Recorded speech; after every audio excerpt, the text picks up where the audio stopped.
మీరు జీవితంలో వాల్మీకి రామాయణం వినడం ఇదే మొట్టమొదటిసారి అయితే మాత్రం అసలు ఇంద్రజిత్తు యుద్ధం చేసినంతసేపు మీకు ఒళ్ళు జలధరించడమే కాదు, మొట్టమొదటిసారి ఇంద్రజిత్తు గురించి వినే వాళ్ళకి అసలు గుండాగిపోయినంత పనవుతుంది.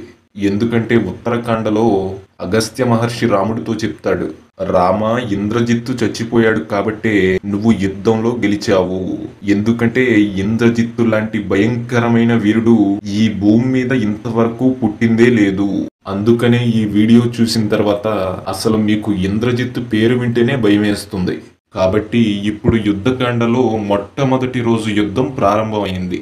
అయితే ఇప్పుడు రావణాసురుడు ఇంద్రజిత్తును పిలిచి అన్నాడు, మన వీరులతో కలిసి నువ్వు కూడా యుద్ధానికి వెళ్లాల్సి ఉంటుంది, కాబట్టి బయలుదేరమన్నాడు. ఇప్పుడైనా రావణుడి చుట్టూ ఒక 10 సార్లు ప్రదక్షిణ చేసి తండ్రి బ్లెస్సింగ్స్ తీసుకుని బయలుదేరాడు. అయితే ఇంద్రజిత్తు యుద్ధానికి వెళ్లే ముందు నికుంభిల అనే ఒక ప్రదేశంలో అభిచార హోమం చేస్తాడు. ఇంద్రజిత్తు ఆ హోమం గనక పూర్తి చేశాడా మొత్తం దేవతలందరూ కట్టకట్టుకుని వచ్చినా సరే ఇంద్రజిత్తుని ఓడించలేరు. ఎందుకంటే అంత గొప్ప వరాన్ని బ్రహ్మగారు ఇచ్చారు ఇంద్రజిత్తుకి. కానీ ఎప్పుడైతే ఆ హోమాన్ని పూర్తి చేయకుండా మధ్యలోనే లేచిపోతాడో అప్పుడు ఆయన్ని ఓడించడం సాధ్యమవుతుంది. కాబట్టి ఇప్పుడు ఆ నికుంభిల హోమాన్ని సక్సెస్ఫుల్ గా పూర్తి చేశాడు. ఇప్పుడు ఆ యజ్ఞగుండంలోంచి ఒక దివ్యమైన రథం బయటకు వచ్చింది. దానికి 4 సింహాలు కట్టబడి ఉన్నాయి. అయితే ఈ రథాన్ని ఇంద్రజిత్తు తప్ప ఇంకెవ్వరూ యాక్సెస్ చేయలేరు. ఈ రథానికి ఉన్న స్పెషాలిటీ ఏంటంటే, ఒక్కసారి ఇంద్రజిత్తు గనక ఆ రథం ఎక్కాడా యుద్ధ భూమిని మొత్తం పొగమంచుతో కప్పేస్తాడు. పైగా ఈ రథం భూమి మీద మాత్రమే కాదు, ఆకాశంలో కూడా తిరుగుతుంది. అయితే ఈ రథచక్రాల చప్పుడు గాని, ఇంద్రజిత్తు వింటినారిని లాగేటప్పుడు వచ్చే శబ్దం కాని, ఆ బాణాల్ని విడిచిపెట్టేటప్పుడు వచ్చే శబ్దం గాని అసలు ఎవ్వరికీ వినపడదు. అయితే ఇప్పుడు ఆ సింహములను పూంచిన రథం కాకుండా మామూలు రథాన్నెక్కి యుద్ధానికి వచ్చాడు. ఎందుకంటే క్లిష్టమైన పరిస్థితిలోనే ఆ రథాన్ని వాడతాడు. అయితే ఆ కోలాహలాన్ని చూసి రాముడు విభీషణుడిని అడిగాడు, ఈ రాక్షసులు ఇంత హడావిడి చేస్తున్నారు, ఇంతకీ ఆ వచ్చేదెవరో నాకు చెప్తావా అన్నాడు. కాబట్టి ఇప్పుడు విభీషణుడు చెప్పాడు, ఆ వస్తున్నవాడు ఇంద్రజిత్తు. ఆయన బ్రహ్మగారి దగ్గర ఎన్నో వరాల్ని పొందాడు, కాబట్టి మాయా యుద్ధం చేస్తాడు. ఇంకొక ముఖ్యమైన విషయం ఏంటంటే రామా, ధనుర్వేదంలో ఎన్ని అస్త్రాలైతే ఉన్నాయో వాటిల్లో దేంతో కూడా ఇంద్రజిత్తుని చంపడం సాధ్యం కాదు. ఎందుకంటే వాడికి ధనుర్వేదం మొత్తం తెలుసు.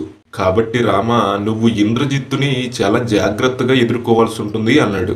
అంగదస్తు రణే శత్రుం నిహంతుం సముపస్థితః రావణిం నిజగానాశో సారథించ హయానపి వర్తమానే తదా ఘోరే సంగ్రామే వృషదారుణే ఇంద్రజిత్తు రథం త్యక్త్వా హతాశ్వో హతసారథి అంగదేన మహామాయః తత్రైవాంతరదీయత తత్కర్మ వాలిపుత్రస్య సర్వే దేవాః సహర్షిభిః తుష్టువు పూజనార్హస్య తౌ చోబౌ రామలక్ష్మణౌ.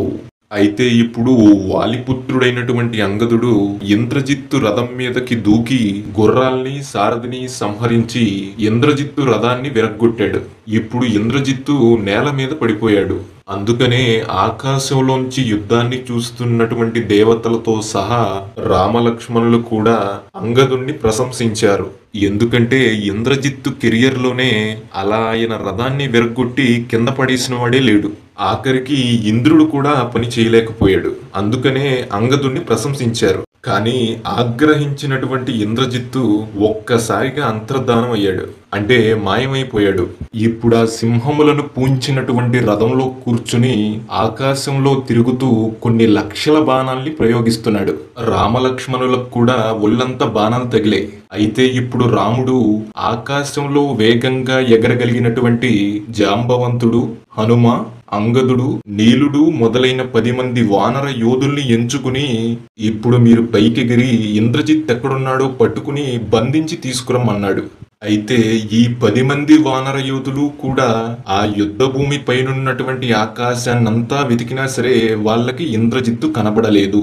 కానీ ఇంద్రజిత్తు మాత్రం వీళ్ళందరినీ గమనిస్తున్నాడు. ఇప్పుడు 30 బాణాలతో జాంబవంతుణ్ణి కొట్టాడు, 10 బాణాలతో హనుమని కొట్టాడు, 9 బాణాలు ప్రయోగించి నీలుణ్ణి కొట్టాడు. అయితే ఈ 10 మంది యోధులు కూడా ఎంత వేగంగా అయితే పైకెగిరారో అంతే వేగంగా కింద పడ్డారు. ఇప్పుడు ఇంద్రజిత్తు ఆకాశంలో నిలబడి రామలక్ష్మణుల్ని చూశాడు. తౌతేన పురుష వ్యాఘ్రౌ క్రుద్ధేనాశి విషైశరైః సహసా బిహతౌ వీరౌ తదా ప్రేక్షంత వానరాః ప్రకాశరూపస్తు తదా న శక్తః తౌ బాధితుం రాక్షస రాజపుత్రః మాయాం ప్రయోక్తుం సముపాజగామ బబందతౌ రాజసుతౌ దురాత్మా. ఇప్పుడు ఆకాశంలో నిలబడి నాగాస్త్రాన్ని ప్రయోగించాడు రామలక్ష్మణుల మీదకి.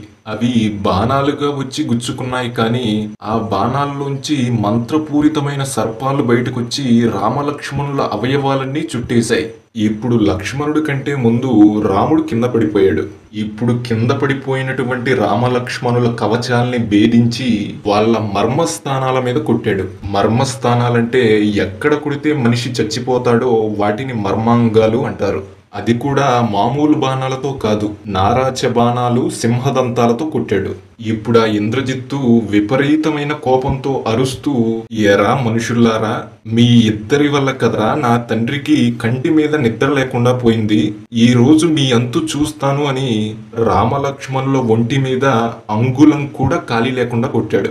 ఇంత రాముడు ఇంత లక్ష్మణుడు కూడా కనీసం కంటిరెప్పని వాల్చడానికి కూడా వీలు లేకుండా కొట్టాడు. అయితే ఇప్పుడు రామలక్ష్మణుల శరీరాలు చీలిపోయి వాళ్ళ ఒంట్లో ఉన్నటువంటి నెత్తురంతా ఒక రక్తపు మడుగులాగా ఏర్పడింది. అయితే రామలక్ష్మణులిద్దరూ కూడా ఆ రక్తపు మడుగులో మాంసపు ముద్దల్లాగా పడున్నారు. ఇప్పుడు ఆ ఇంద్రజిత్తు రక్తపు మడుగులో పడున్నటువంటి రామలక్ష్మణుల్ని చూసన్నాడు, నేను గనక ఒక్కసారి మాయమయ్యానంటే ఇంద్రుడు కూడా నన్ను చూడలేడు. అలాంటిది మీరిద్దరూ ఆఫ్టర్ ఆల్ మనుషులు, అసలు మీకు నాతో యుద్ధమా అని వికటార్థహాసం చేస్తున్నాడు. అయితే ఇప్పుడు వానర యోధులైనటువంటి హనుమ, సుగ్రీవుడు, జాంబవంతుడు మొదలైన వీరులు ఆ రక్తపు మడుగులో పడున్నటువంటి రామలక్ష్మణుల్ని ఇంకా కొడతాడేమో అని వాళ్ళ శరీరాల్ని అడ్డుపెట్టారు. ఇప్పుడు వాళ్ళందరినీ ఎలా కొట్టాడంటే రామలక్ష్మణుల శరీరాల చుట్టుపక్కల్లో ఒక్క వానర యోధుడనేవాడు కనబడకుండా తరిమి తరిమి కొట్టాడు. ఆ ఇంద్రజిత్తుని మేఘనాథుడు అంటారు. ఎందుకంటే ఆయన పుట్టంగానే మనకిలాగా క్యార్ క్యార్ అని ఏడవలేదంట. మేఘం ఎలా గర్జిస్తుందో అలా గర్జించాడు. అందుకనే ఆ ధ్వని చూసి మేఘనాథుడు అని పేరు పెట్టారు. కాబట్టి ఇప్పుడు ఆ మేఘనాథుడు రామలక్ష్మణుల శరీరాల్ని తేరిపారి చూశాడు. ఇంకెక్కడైనా ఖాళీ ఉందా బాణప్రయోగం చెయ్యొచ్చా అని. ఇప్పటికే వాళ్ళ శరీరాలు చీలిపోయి రక్తపు మడుగులో పడున్నారు. అయినా సరే ఆ శరీరంలో దిగిపోయిన బాణాల మీదే మళ్ళీ బాణప్రయోగం చేశాడు. కాబట్టి ఇప్పుడు ఖచ్చితంగా రామలక్ష్మణులు మరణించారు అని కన్ఫర్మ్ చేసుకుని రిటైర్ అయిపోయి లంకకెళ్ళిపోయాడు. ఇప్పుడు సంతోషంగా రావణాసురుడి దగ్గరికి వెళ్ళన్నాడు, ఇంద్రజిత్తు మహామాయః సర్వసైన్య సమావృతః వివైశ్య నగరీం లంకాం పితరం చాభ్యుపాగమత్ తత్ర రావణమాసీనం అభివాద్య కృతాంజలిః ఆచచక్షే ప్రియం పిత్రే నిహతౌ రామలక్ష్మణౌ. నాన్నగారు, నేను మీకు శుభవార్త చెప్పబోతున్నాను, వినండి.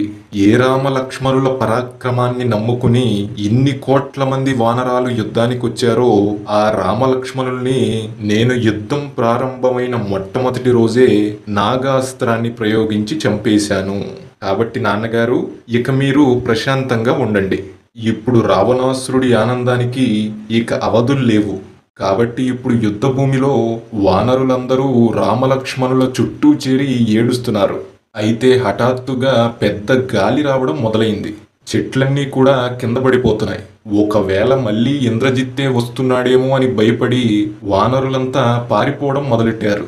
తీరా చూస్తే బంగారపు రెక్కలు అల్లాడుస్తూ దివ్యమైన ఆభరణాలు ధరించి ఆ రామలక్ష్మణులు పడున్న చోట గరుత్మంతుడు ఆకాశంలోంచి కిందకి దిగాడు. ఎప్పుడైతే గరుత్మంతుడు కాలు కింద పెట్టాడో వెంటనే ఆ నాగాస్త్రం రామలక్ష్మణుల్ని విడిచిపెట్టేసింది. ఇప్పుడు తన బంగారపు రెక్కలతో రామలక్ష్మణుల శరీరం పైన అలా నిమిరాడు. వెంటనే ఆ గాయాలన్నీ మానిపోయి దెబ్బకి రామలక్ష్మణులు మునిపటిలాగా లేచి నిలబడ్డారు. ఇప్పుడు రాముడన్నాడు, సార్, చాలా థ్యాంక్స్ అండి. మేము కష్టాల్లో ఉన్నప్పుడు ఆదుకున్నారు. మీ రుణం ఎప్పటికీ తీర్చుకోలేము. ఇంతకీ మీరెవరో చెప్తారా అని అడిగాడు. ఇప్పుడు గరుత్మంతుడు అన్నాడు, ఆ ఇంద్రజిత్తు మీ మీద ప్రయోగించిన అస్త్రం సామాన్యమైంది కాదు. నా సోదరులైనటువంటి కద్రువ కుమారుల్ని ఇంద్రజిత్తు తన మంత్రశక్తితో బాణాలుగా మార్చి మీ మీద ప్రయోగించాడు. ఈ నాగాస్త్రాన్ని విడిపించాలంటే నేను తప్ప దేవతలే గాని, మహర్షులే గాని, ఆఖరికి గంధర్వులే వచ్చినా సరే ఈ నాగాస్త్రాన్ని విడిపించలేరు. కాబట్టి రామా, నువ్వు గుచ్చి అడగొద్దు. సమయం వచ్చినప్పుడు నేనెవరో నీకు తెలుస్తుంది అని చెప్పి గరుత్మంతుడు ఎగిరిపోయాడు. ఇప్పుడు రామలక్ష్మణులు ప్రాణాలతోనే ఉన్నారు అన్న వార్త గూఢచారుల ద్వారా రావణాసురుడికి అందింది. ఇప్పుడు ఆయన అన్నాడు, ఏం మాట్లాడుతున్నారా, నరాలు కట్టయిపోయినాయి. ఇంద్రజిత్తు లాంటి వీరుడు నాగాస్త్ర బంధనం చేసి మర్మస్థానాల మీద కొట్టిన తర్వాత కూడా బ్రతికి బట్ట కట్టడమా? ఇదేదో దేవతా వ్యూహంలాగా ఉంది అని కొంతమంది వీరుల్ని యుద్ధానికి పంపాడు. అయితే యుద్ధానికి వెళ్లడమే తప్ప తిరిగి వెనక్కొచ్చిన వీరుడే లేడు. కాబట్టి ఇప్పుడు సర్వసైన్యాధిపతి అయిన ప్రహస్తుడి వంక చూసన్నాడు, ఈ రాక్షసులు ఒట్టి దద్దమ్మల్లాగా ఉన్నారు. అసలు మనుషుల్ని వానరుల్ని చంపడం పెద్ద విషయమా ప్రహస్త? కాబట్టి నువ్వు వెళ్ళి వాళ్ళ సంగతేంటో చూసిరా అన్నాడు. అయితే ప్రహస్తుడు కూడా గొప్ప యుద్ధాన్నే చేసి పరలోకానికి వెళ్ళాడు. ఇప్పుడు సర్వసైన్యాధిపతి కూడా మరణించాడు అన్న వార్త రావణాసురుడికి అందింది. స్వయమేవ గమిష్యామి రణశీర్షం తతద్భుతం. ఇప్పుడు నేనే స్వయంగా యుద్ధానికి వెళ్తాను అని రావణాసురుడు యుద్ధానికి బయలుదేరాడు. అయితే ఇప్పుడు రావణాసురుడే యుద్ధానికి వెళ్ళడం అంటే మామూలుగా ఉండదు. ఇప్పుడు చూస్తారు మీరు రావణ బలం అంటే ఏంటో. ఇప్పుడు ఆ కోలాహలాన్ని ఊరేగింపుని చూసి రాముడు విభీషణుడిని అడిగాడు, అసలు ఏంటా సైన్యం అలా వస్తుంది? అంతమంది వీరులు వస్తున్నారు, ఒక్కొక్కడు పర్వతంలాగా ఉన్నాడు. ఇంతకీ ఆ వచ్చేదెవరో నాకు చెప్పమన్నాడు. అదుగో ఉదయిస్తున్న సూర్యుడులాగా ఉన్నాడే, వాడు అకంపనుడు. వింధ్య పర్వతం ఎంతుంటుందో అంత పెద్ద శరీరంతో ఉన్నవాడు అతికాయుడు. ఆ పర్వత శిఖరాల్ని పట్టుకుని వస్తున్నాడు చూడు, వాడి పేరు నరాంతకుడు. అయితే వాళ్ళందరి మధ్యలో వస్తున్నాడే, ఆయనే రావణాసురుడు. ఒకప్పుడు ఇంద్రుణ్ణి యమధర్మరాజుని కూడా ఓడించినటువంటి రావణాసురుడు అదుగో వస్తున్నాడు. అయితే ఇప్పుడు రాముడు మొట్టమొదటిసారి రావణాసురుణ్ణి చూశాడు. ఇప్పుడు రాముడు ఆశ్చర్యంతో అన్నాడు, ఆదిత్య ఇవ దుష్ప్రేక్ష్యో రశ్మి బిర్బాతి రావణః సువ్యక్తం లక్షయేహ్యస్య రూపం తేజ సమావృతం దేవదానవ వీరానాం వపుర్నయేవం విదం భవేత్ యాదృశం రాక్షసేంద్రస్య వపుర్యేతత్ ప్రకాశతే. కాబట్టి ఇప్పుడు రాముడు అంటున్నాడు, అసలు సూర్య భగవానుడు దిగివచ్చాడా అన్నట్టుగా ఉంది ఈ రావణాసురుడి తేజస్సు. అసలు ఆయన వైపు కళ్ళతో చూడడం కూడా సాధ్యం కావట్లేదు. ఆయన శరీరంలోంచి వచ్చే కిరణాలు అటువంటి కాంతులీనుతున్నాయి. అసలు ఇప్పటి వరకు దేవతల్లో కానీ దానవుల్లో కానీ ఇటువంటి తేజస్సుతో ఉన్న శరీరాన్ని నేను ఇప్పటి వరకు చూడలేదు. అయినప్పటికీ సీతాదేవిని అపహరించిన ఈ రాక్షసుణ్ణి నిగ్రహిస్తాను అని రాముడు యుద్ధానికి బయలుదేరుతుంటే లక్ష్మణుడు అన్నాడు, అన్నయ్య నేనుండగా నువ్వు యుద్ధానికి వెళ్ళడమా? నన్ను ఆజ్ఞాపించు, నేను యుద్ధానికి వెళ్తాను అన్నాడు.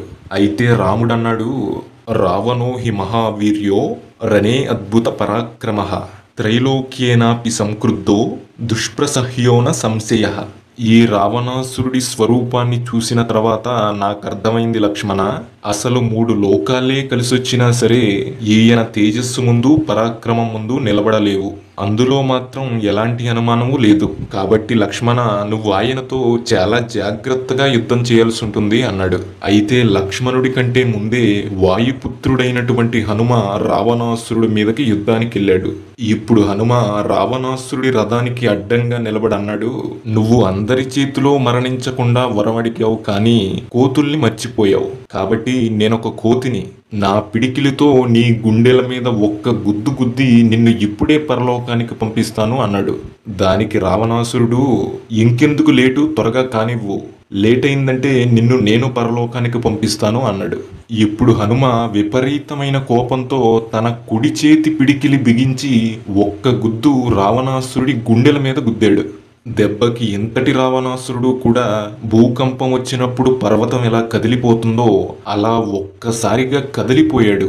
అయితే కొట్టిన హనుమ చేతిని వెనక్కి తీసుకునే లోపే ఆ దెబ్బ నుంచి తేరుకున్నాడు. ఇది రావణ బలం అంటే. కాబట్టి ఇప్పుడు రావణుడు అన్నాడు, ఏదో కోతివి కదా అని నిన్ను తక్కువగా అంచనా వేశాను, కానీ ఏమి దెబ్బరా నీది అని హనుమని మెచ్చుకున్నాడు. అయితే ఇప్పుడు హనుమ అంటాడు, నువ్వు నా దగ్గర సుత్తి కొట్టొద్దు. నీకున్న తపశ్శక్తి కారణంగా నేను ఇంత బలంగా గుద్దినా సరే తట్టుకుని నిలబడ్డావు. కాబట్టి ఇక నేను నిన్ను కొట్టను. ఎప్పుడు నువ్వు నన్ను కొట్టు, నీ బలమేంటో నేను చూస్తాను అన్నాడు. సంరక్త నయనాహ యత్నాత్ ముష్టిం ఉద్యాన దక్షిణం పాతయామాసవగేన వానరూరసి వీర్యవాన్. ఇప్పుడు రావణాసురుడు తన అరచేతిని పైకెత్తి ఒక్క దెబ్బ హనుమ యొక్క గుండెల మీద కొట్టాడు. అంతే. ఇంతటి హనుమ కూడా తాడు కట్టి తిప్పిన బంగారం ఎలా తిరుగుతుందో అలా గిరా గిరా తిరుగుతూ పర్వతం పడినట్టు కింద పడిపోయాడు.